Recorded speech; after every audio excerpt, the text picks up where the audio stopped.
Chaque fois que le Christ apparaît sous sa forme ressuscitée et que le jour est mentionné, c'est toujours le premier jour de la semaine. Matthieu 28, 1, Marc 16, 9, Luc 24, 1, Jean 20, 19.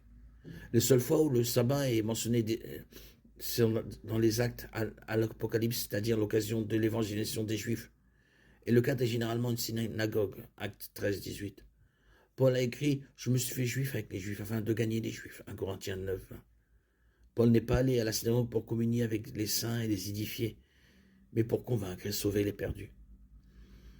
Après que Paul a déclaré « Désormais j'irai vers les païens », acte 18, 6, le sabbat n'est plus jamais mentionné.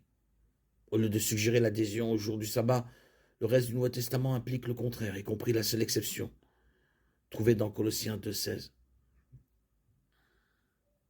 Que personne donc ne vous juge au sujet du manger ou du boire, au sujet d'une fête, d'une nouvelle lune ou des sabbats.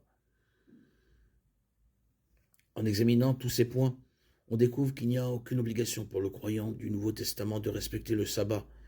Et on voit aussi que l'idée d'un sabbat chrétien le dimanche est également contraire aux Écritures. Le sabbat est mentionné une fois après que Paul a commencé à se concentrer sur les non-juifs. Que personne donc ne vous juge au sujet du manger ou du boire, ou au sujet d'une fête, d'une nouvelle lune ou des sabbats, c'est l'ombre des choses à venir. La réalité, cependant, se trouve en Christ. Colossiens 2, 16, 17. Le sabbat juif a été aboli à la croix, où Christ a annulé la loi écrite avec ses prescriptions. Colossiens 2, 14. Il a annulé la dette qui pesait sur nous et l'a créée en la clouant à la croix.